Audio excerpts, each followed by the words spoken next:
وَنَشْأَةُ الشَّبَابِ فِي تَأَثُّمِ وَطَاعَةٍ وَنَفَقَةٍ. And then he says fasting for the sharah. If you're a glutton, fasting is really good for you. If you're somebody actually who has good control over his food nafs, right, then fasting is a good thing, but it's not going to be the same for the one who really needs to control his nafs and discipline that aspect of himself. All right? So that it's a good thing for somebody who, or a miser, sadaqah. If you're somebody who's generous, you're helping people, for a miser to give out is better for the heart and there's more reward in it. They asked him, Ya Rasulullah, what's the afdaru sadaqah? قال أفضل صدقة حينما أنت صحيح شحيح تخشى الفقر. The best sadaqah is when you're sound, you're in good health, and you're shahih, you don't want to give it out, and you have fear of poverty. That's the best one. Because turghim anf shaitan, it's like really rubbing shaitan's nose in, in it, thanks. I didn't want to say that. And then he says, or the young, or a youth spent in avoiding wrongs. So obviously there's people in the ummah who they spent their whole life being horrible people, and then they get old and they make tawbah, and they start wagging fingers at all the young people. Right? I mean, obviously that person does not have the same maqam as a young person who spent their youth when they had all that energy to be disobedient. Right? The old guy, he doesn't have the energy to do wrong things anymore. Right? So tawbah is a lot easier on an older person, except for the fact that if you disobey Allah throughout your youth, oftentimes the heart's so encrusted that you have a bad seal. But, for alhamdulillah, a lot of Muslims do make tawbah as they get older. They hit 40, 45, and they start getting, that's, like in Tunisia, Qais isn't here, but in Tunisia they say, Sinna taklif arba'un, the year of responsibility is 40, because that's when the wahi came down. In other words, like, do whatever you want before 40, and then, it's just ignorance. But the point is, there are a lot of Muslims that kind of have that attitude. When I go to Hajj, then I'm going to grow my beard and I'll be a good Muslim. There's Muslims who say that. And they go to Hajj, and some do. They get better, They come back and they're better. And these are kind of attitudes that have accrued in the Muslim world that unfortunately they're ignorant, But they really are. They've become like almost cultural artifacts that indicate how far we've come from our tradition. But anyway. So a youth that raised up in, Allah loves the youth. نَشَأَ فِي طَاعَةِ اللَّهِ. Allah loves that man. Shabab is from, generally from like, the Arabs would generally say it's from 15 to 35. That's Shabab. 15 to 35. Some say 15 to 40. So, but that's it. After 40, you're no longer a shab. You're rajul. A man, you're man, rajul. And then he says, وَنَفَقَةَ الْمُلَمِ خِيَارَهُ وَهُوَ صَحِيحٌ قَانِصَ بِهَا رِضَى اللَّهِ تَعَالَى مُخْلِصًا. And also, the contributions of a miser for the best of his wealth when he is in a sound state, seeking it by the pleasure of Allah with absolute sincerity. All of these things purify the heart. مِمَّا يُصَفِّيهِ وَمَا أَخْفَاهُ كَذَا وَخَيْرُ السَّعِي مَا صَفَّاهُ. All of these things purify the heart. Moreover, anything done with discretion and concealment is also purifying, and the best of endeavors is the one that purifies the heart. So the best thing that you can do in your life are things that are good for the heart, purify the heart. And that's why we're doing this class, and that's why he's telling us all these things. Likewise, كما أضر الذنب ما أقساه بأن أدمته أو استحلاه. And also, the worst things are those things that harden the heart, and you were constant in or enjoyed doing it. The nafs liked it, right? So those things are the worst things for the heart, things that harden the heart. One of the things that hardens the heart is speaking a lot without mentioning Allah. And that's in the Muwatta of Imam Malik. Sayyidina Isa is reported to have said, don't sit in majlis without mentioning Allah, because a majlis in which Allah is not mentioned will harden your heart and you're not even aware of it. So the hardening of the heart occurs without being aware of it, physically and spiritually.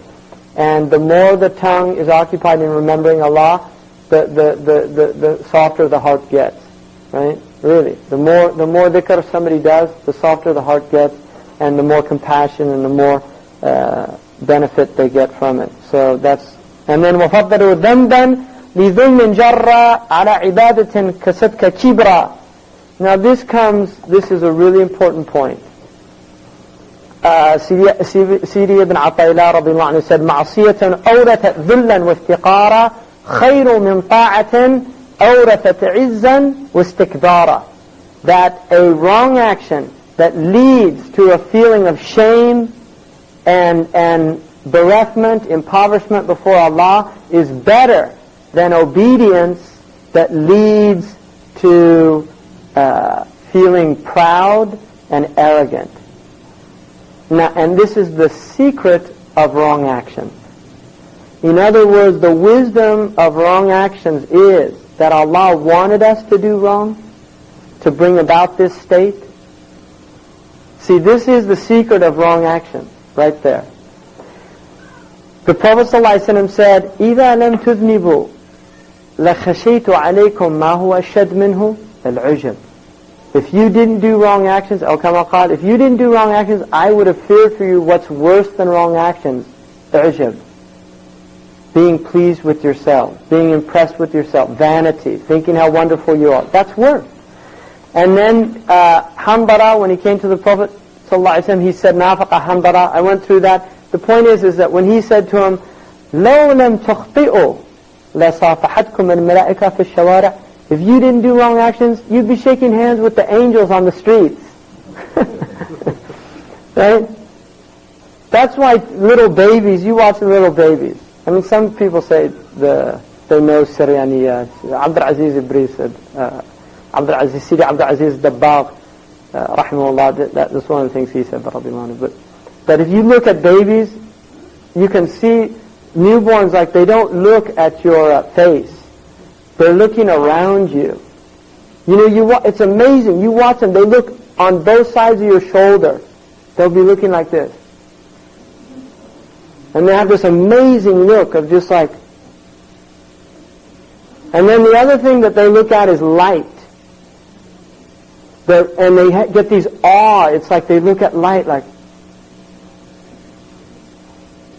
reminding them of from where they came from. Because they come out of that present. You know, their arwah were in that present. And these are all reminders.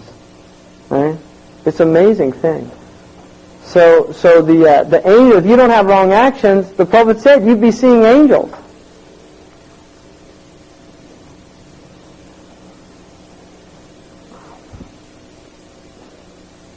Now Sidi Ahmed Zarruq says about that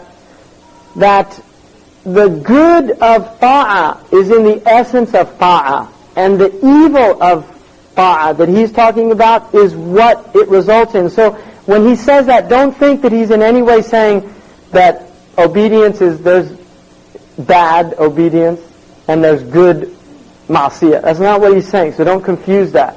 What it means is that ta'ah is good, ma'asiyah is bad. But if the secondary result of it was pride, when you did a good thing, but the result of disobedience was tawbah, then in reality, exactly. You see what I mean? So he's not saying that ma'asiyah is better than ta'ah. A'udhu billah.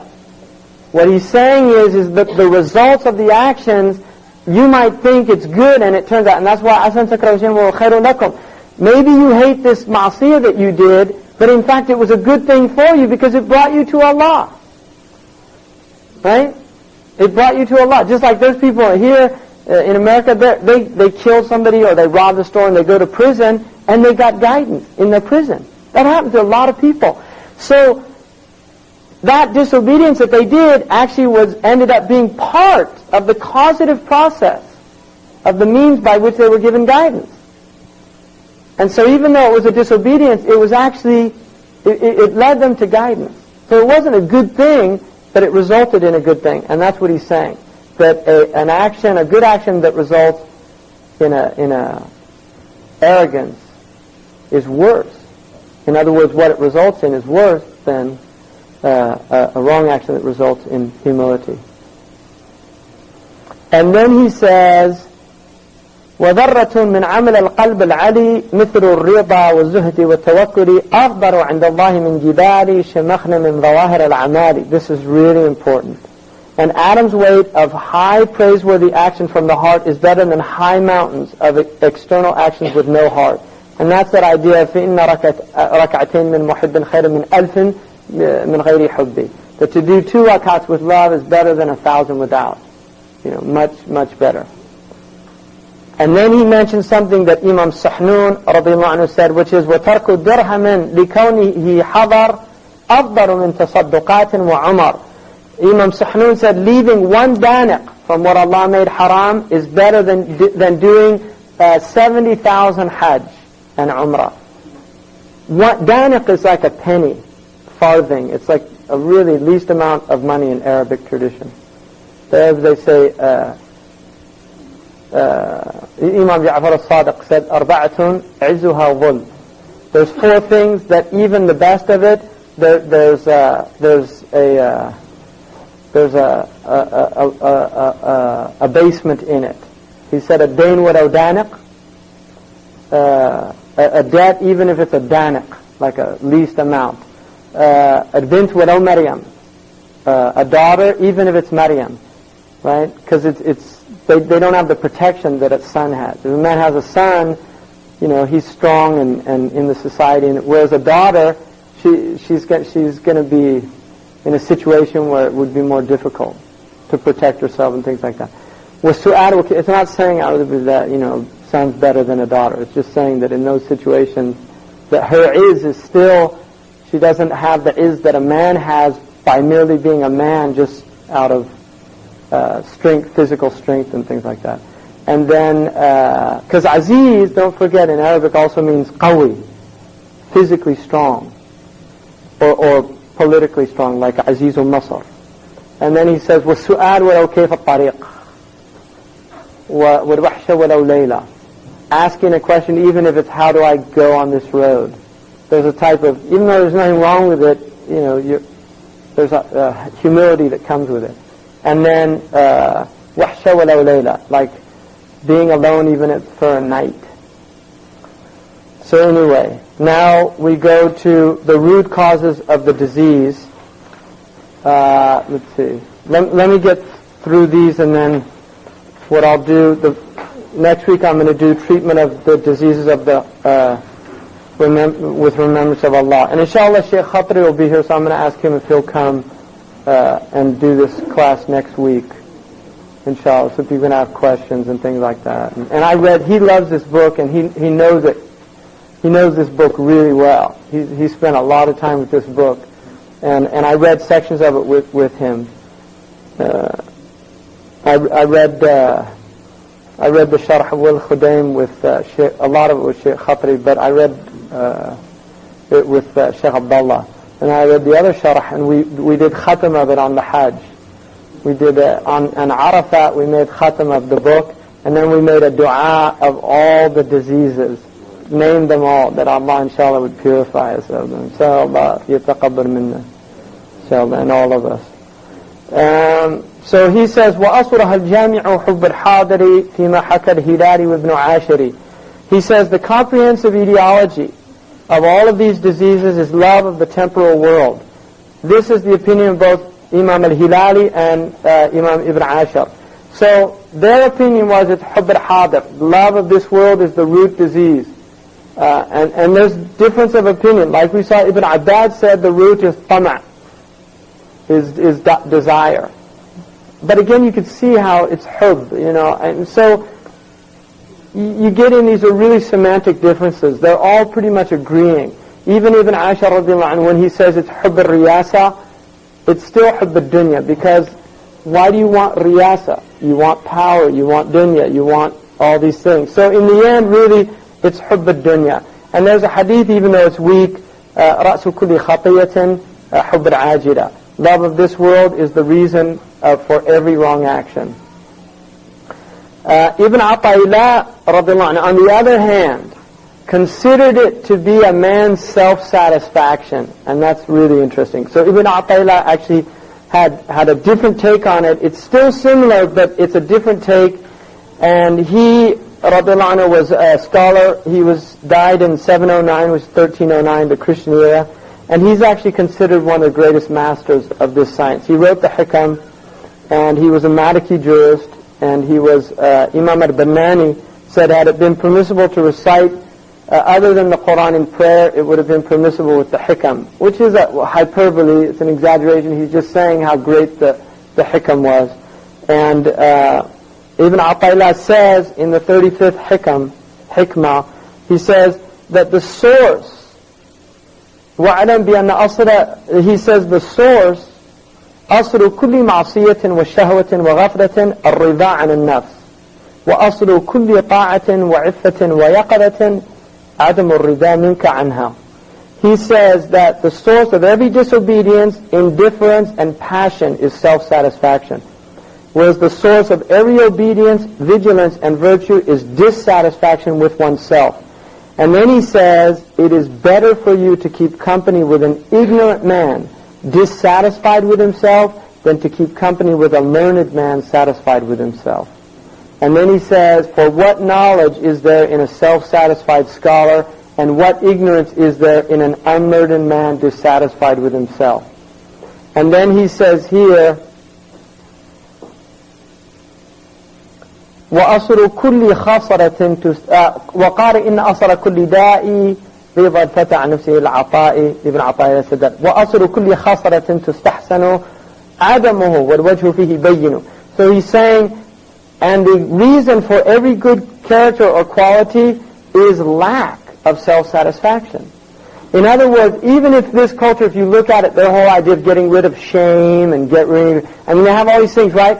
But look at the fact that the reason the guy's in the self-help section buying the book of how to get rid of shame, why is he there?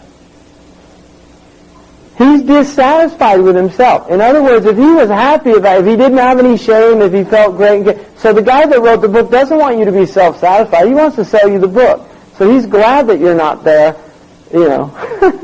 right? They're all just liars and hoaxers, most of them. So the point is that dissatisfaction with the self is what causes you to want to change. If you're satisfied with yourself, if anybody here was satisfied with himself, they wouldn't be here. Right? Inshallah. Nobody would be here. Why would you be here studying the disease of the heart if you thought that you were free of them? But the fact that people have these troubles is what actually makes them want to go out and get better. And that's how you go out and seek help. If you feel that you don't have guidance, you seek guidance. وَمَنْ أَسْلَمَ فَأُولَٰئِكَ تَحَرَّوْا رَشَدًا. The one who submits to Allah, he starts seeking guidance. Why? Because now he knows that he needs Allah's guidance. But if you're out there walking around feeling perfectly content, I don't need guidance, I'm guided, then you're not going to seek that guidance. And that's what he's saying there. So he's saying it's clear. How this was arrived at is obvious, right? Now, Sidi Ahmed Zarruq says, and this is important, عَلَامَةُ الرِّضَاءِ عَنِ النَّفْسِ ثَلَاث. There's 3 signs to being content with the soul. رؤية الحق لنفسه. It's seeing that the haqq has a right. Now, it's interesting, in this culture, we have a bill of rights, right? But there's no bill of responsibilities. Right? I mean, it's a really interesting phenomenon. Because there's much more focus in Islam on your responsibilities than on your rights. In fact, the Quran is really a bill of Allah's rights. It's the haqq of Allah on us. And that's why huquq al-insan is an alien idea to the Islamic ethos. I mean, human beings do have God-given rights, but they're not human rights. Right? They're huquq Allah fil ibad. They're Allah's rights in His servants. So Allah has a haqq that you don't oppress, His creation. That's a haqq of Allah.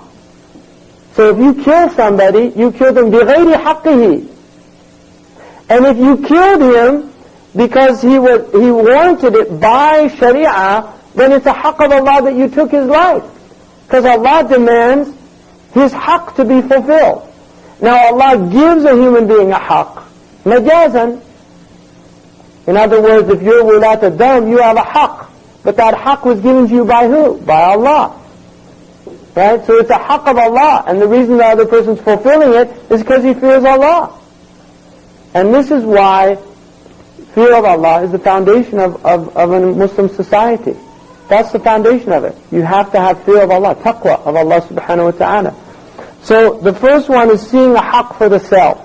If you see all the time, they're wrong, I'm right. It's a very common psychological disease. You think they did it to me. It's all their fault. The mu'min always think, and there's a story, I might have told you this before, but it's important. It's a Moroccan story about a Shaykh who, there was a self-satisfied alim who didn't like this Shaykh.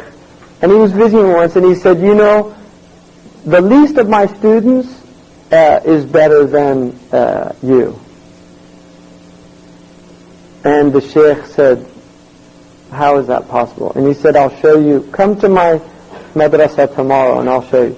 So the Shaykh comes back the next day. And he tells all of his students, when the Shaykh comes in, don't say to him, wa alaikum salam, when he says, salam alaikum.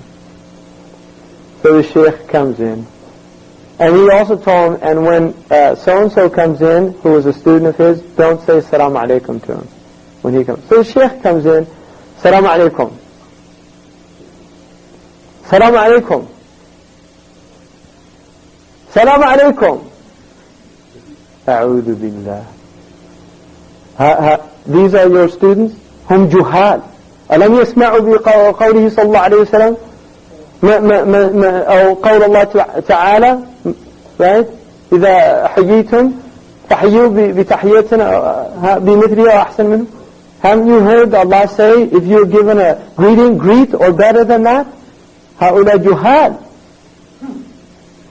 So that's what he did. And then he told him usually. And then his student came in and he said, Salam alaikum. Nobody said. Salam alaikum. Salam alaikum. والله يا إخوان سامحوني يعني أخطأت في حقوقكم فعلت شيء والله سامحوني يعني. Why don't you agree with me? Did I do something wrong? Excuse me, whatever I did. And that's a completely, those are the two. One self-satisfied, and the other he's looking, what did I do wrong? And that's see, it's a haqq for the self. The man who came in, he saw, I have a haqq, and my haqq is you return my salam. The other one was saying, what haqq didn't I fulfill that these people aren't saying salam to me? You see, so he's looking from the opposite. And one self-satisfied, and that's why even though he was the least of his students, he's the jahil. That's why Ibn Ata'illah is saying, what knowledge does a man who's self-satisfied have, even if he's an alim? And what ignorance does an ignorant man have if he's not because he's going to ask and want to learn and be taught, right? So it's a hikmah. I don't know if it ever happened. Inshallah it did, but you know, there's meaning in it.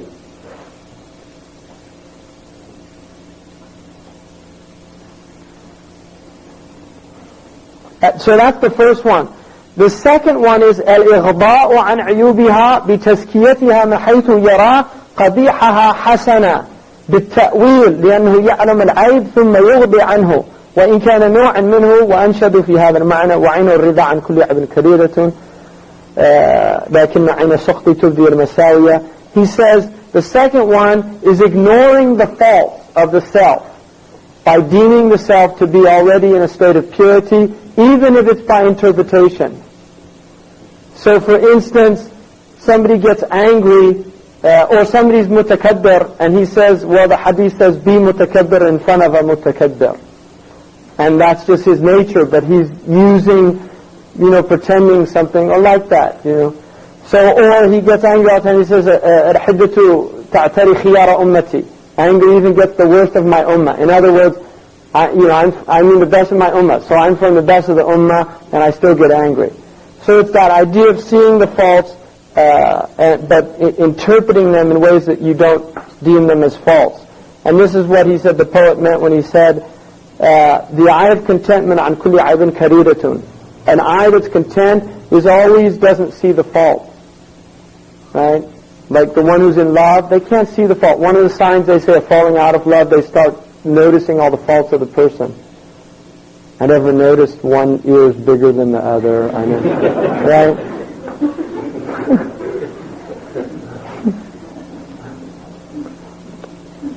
So, وَلَكِنْ عَيْنَ سُخْطِي تُبْدِي الْمَسَاوِئ, the eye that's angry begins to show the wrong actions of that person.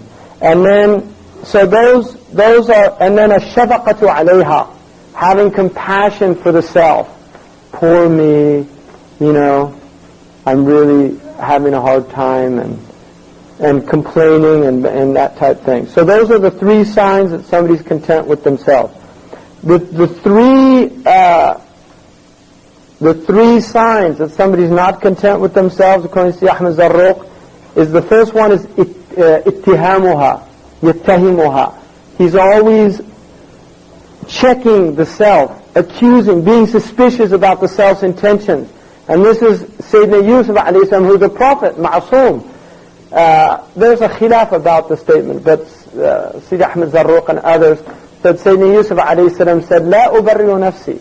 I will never declare myself innocent. Inna nafsa la'ammaratun bis-su'.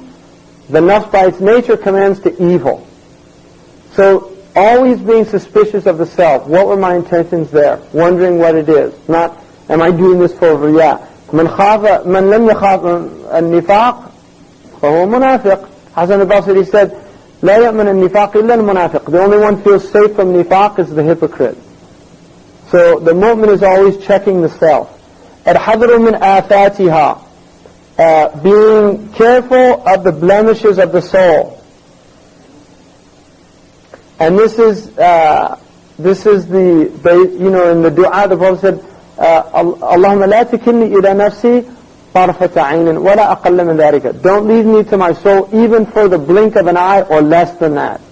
Don't leave me to the soul. And then the final one is حملها على المكاره, forcing the self to do difficult things. Makarih are things it doesn't like. And he mentioned them. Saghab, eating less. Sahar al-layali, spending some time. It's a makraha. It's difficult to do those things. Jihad is a makraha. Jihad's a hard thing to do.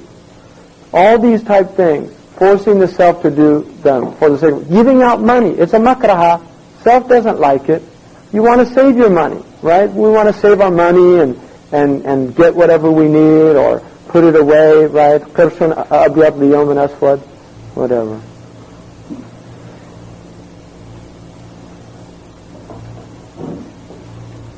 Now, Abu Uthman radiyallahu anhu said, لا يرى عيب نفسه وهو مستحسن شيئا منها. Whoever sees anything good about himself has not seen the faults of his soul. In other words, if you think there's anything good about you, now obviously the question is going to arise here, I think. See, part of the whole Western discourse is this idea, isn't this all self-loathing and low self-esteem and all these, right? This is very antithetical to the modern thing of feeling good about the self, of feeling, right? It is. Now, a couple of things. This is not going to make people these, if you've been around the real shuyukh, they're not these people that are but they really do, they have that humility, they have all these qualities because, like Aisha, we read this morning for the people in this class, Aisha, she is the wife of the best of creation.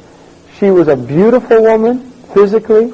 She was an intelligent woman, one of the most brilliant women, certainly in Islamic history and in human history. She was from an excellent family, aristocrat from the tiny clan of Quraysh. All these things, and yet, when she's desiring Allah to absolve her to actually declare her innocence, she said, وَكُنْتُ أَرَى نَفْسِي حَقِيرًا. I deem myself as so insignificant. that I would never think Quran would be revealed about me. So this, despite all of those things, she was not a woman with low self-esteem.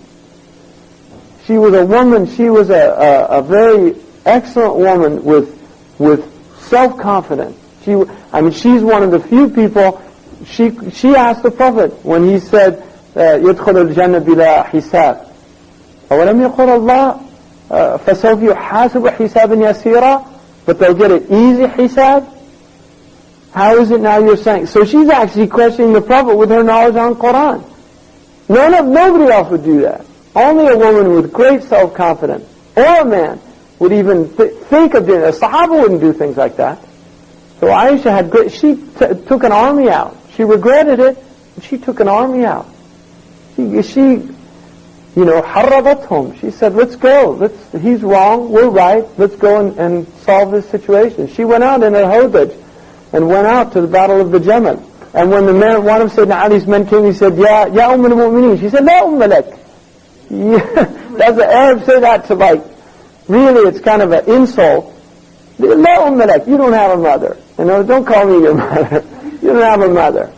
Right? So she was a strong lady, radiyallahu anha.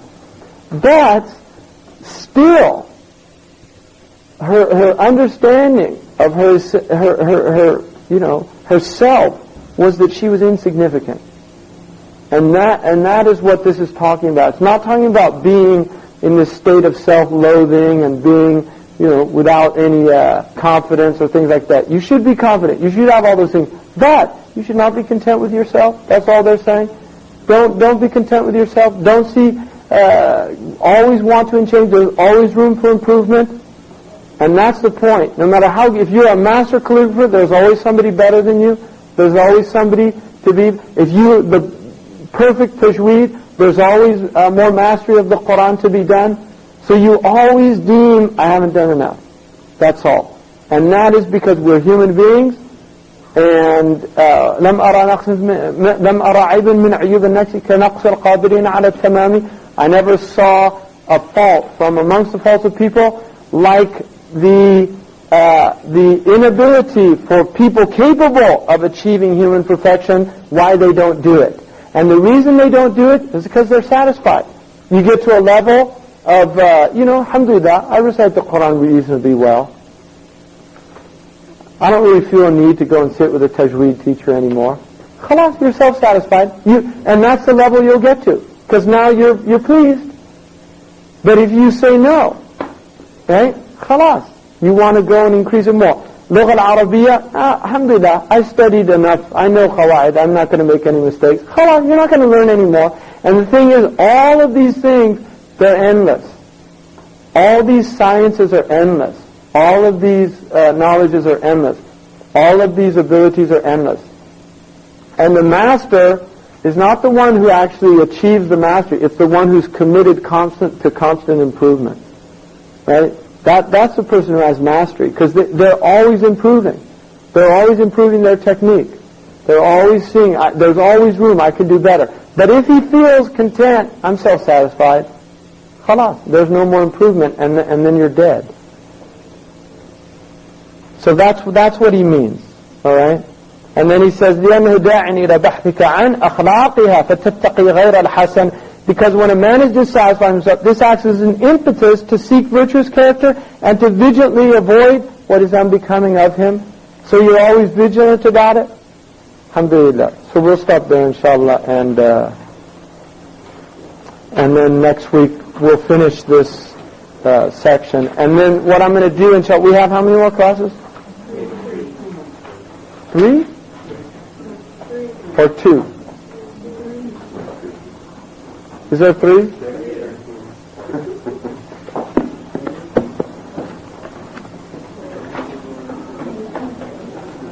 Yep, you're right. I'm wrong. So inshallah we'll do this next week, and then I'm going to do the khawatir the week after that, and then, or what I'll do actually is, I'm going to go through the adhkar of the sabah and the masa the week after that, which everybody should be doing. And I'll get you a copy of that, and then and then we'll do the khawatir, and then that's the class. Jazakumullah khairan. Takbir! Takbir!